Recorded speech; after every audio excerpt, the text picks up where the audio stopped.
nens i nenes de P4. Som els nens de tercer A i us venim a llegir un conte que es diu La talpeta que volia saber qui li havia fet allò al cap. Quan un dia una talpeta va treure el cap d'entre una muntanyeta de terra per veure si ja sortia el sol, li va passar allò. Era rodó i marró. S'assemblava una mica a un xoriço i el pitjor de tot, li va caure justament damunt del cap. Quin fàstic! Crida la talpeta. Qui m'ha fet això al cap? Però era tan curta la vista que ja no va poder veure ningú.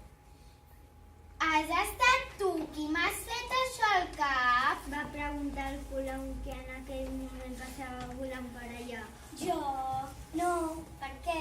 Jo ho faig així. I li va contestar. I pam! Un esquitx blanc i humit va caure justament a terra a la vora de la talpeta i li va atacar la pota dreta. Has estat tu qui m'has fet això al cap? Va preguntar el cavall que pasturava pel prat. Jo? No, per què? Jo ho faig així. Li va contestar. I plop, plop, 5 boles enormes i gruixudes van caure, pesades gairebé damunt de la talpeta. Em va quedar profundament impressionada. Has estat tu qui m'has fet això al cap? Va preguntar la llebre. Jo? No, per què? Jo ho faig així. Va contestar. I ratatatata, 15 boles rodones xiulen a prop de les orelles de la talpeta. Se'n va salvar amb un bot arriscat. Has estat tu qui m'has fet això al cap? Va preguntar la cabra tot traient-la dels seus somnis. Jo? No, per què? Jo ho faig així. Li va contestar. I cloc, clac, cloc, clac, una riuada de cagarades del color del caramel va rodolar per l'herba i a la talpeta gairebé que li van agradar i tot. Has estat tu qui m'has fet això al cap? Va preguntar la vaca que estava remugant. Jo? No, per què? Jo ho faig així. Va contestar.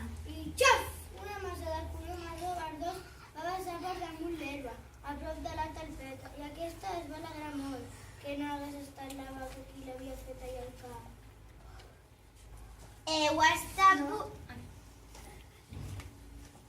Has estat tu qui m'has fet això al cap? Va preguntar el porc. Jo? No, per què? Jo ho faig així. Li va contestar. I flop! Una muntanyeta tova i morronosa va caure sobre el prat. La talpeta es va tapar el nas. Heu estat vosaltres qui m'heu fet això al cap? Va estar a punt de preguntar de nou. Però quan s'hi va acostar va veure que eren 2 mosques grosses i negres. Estaven menjant. Per fi algú que em pot ajudar! Va pensar la talpeta. Qui m'ha fet això al cap? Va preguntar tot seguit. No et moguis! Doncs eren les 2 mosques. I han acabat, després d'una estoneta van dir.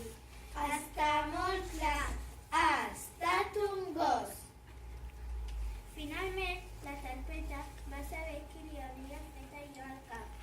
Sant Pere, el gos del carnisser, veloç com un nyam, es va enfilar a la caseta de Sant Pere I pling! Una cocaeta negra va aterrar just damunt del cap del gos. I feliç i contenta la talpeta tornà a desaparèixer